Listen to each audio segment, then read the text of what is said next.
Hello friends, welcome back to my another mini blog. আজকে আমি তোমাদের সাথে শেয়ার করবো আমি সারাদিনে কী করি। প্রথমে ঘুম থেকে উঠে আমি জিরা জল খেয়ে নিয়েছিলাম, তারপর দুটো ডিম সেদ্ধ বসিয়ে দিয়েছিলাম। এরপর আমাদের টেবিলে ম্যাট পাতবো, সেই জন্য আমি কাছে খুঁজছিলাম এই জিনিসটা কাটার জন্য, তো মা এখানে আমাকে দিয়েছিল। তারপর আমি এখানে তোমাদের দেখিয়ে দিলাম এই মাপ করে আমি এই ম্যাটটা কেটে নিচ্ছিলাম। এটা অনলাইন থেকে কিনেছিলাম, তোমাদের যদি কারোর লিঙ্ক লাগে অবশ্যই কমেন্ট করবে।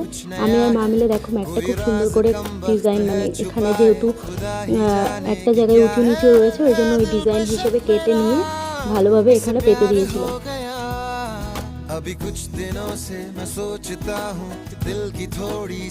দেখো ওখানে পাতা হয়ে গেছে, খুব সুন্দরভাবে জিনিসগুলো সাজিয়ে নিয়েছিলাম। আর এদিকে আমার ডিম সেদ্ধ তৈরি হয়ে গিয়েছিল, ডিমটা আমি এদিকে ছাড়িয়ে নিচ্ছিলাম। আর ওদিকে আমি মায়ের সাথে গল্প করছিলাম আর একটু চা বানিয়েছিলাম, ব্ল্যাক টি। সকালে ব্রেকফাস্টে আমি ডিম আর চা খেয়েছিলাম। এরপর আমি করেছিলাম ডালিয়া, তোমাদের সাথে আমি রেসিপিটা শেয়ার করছি। আর বিভিন্ন রকমের সবজি দিয়েছিলাম, লাউ, গাজর, সয়াবিন, কোয়াশ, আর এটা ছিল গিমা শাক। তিতা খেতে খুব ভালো লাগে আমার। আর নিয়েছিলাম স্যালাড। তো দেখো দুপুরে খাওয়া দাওয়া সেরে আমার স্নান কমপ্লিট হয়ে গিয়েছিল। তারপর একটু স্কিন কেয়ার করে নিয়ে খেয়ে নিয়েছিলাম ফল।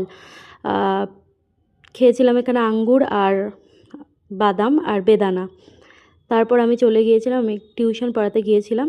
তো দেখো বাচ্চাটা ওখানে কি দেখছিল, আমি ভিডিও করছিলাম। তারপর বাড়ি এসে বিস্কুট ঢেলে নিচ্ছিলাম আর একটা বিস্কুট খেয়েও নিয়েছিলাম। আর রাতে মা বলেছিল পাস্তা করতে, তো দেখো আমি খালি মায়ের জন্যই করেছিলাম আর অল্প একটু আমি খেয়েছিলাম। তো এখানে ডিম দিয়ে, খালি ডিম আর সস দিয়ে পাস্তাটা করেছিলাম। এখানে রেড সস পাস্তা, যেই সসটা হয় ওই রেড সস পাস্তা, সেই সসটা দিয়ে করেছিলাম। আর এখানে আমি খেয়ে নিয়েছিলাম। তো আমি ততক্ষণ খেতে থাকি। তোমরা আমার ভিডিও ভালো লাগলে অবশ্যই লাইক, কমেন্ট, শেয়ার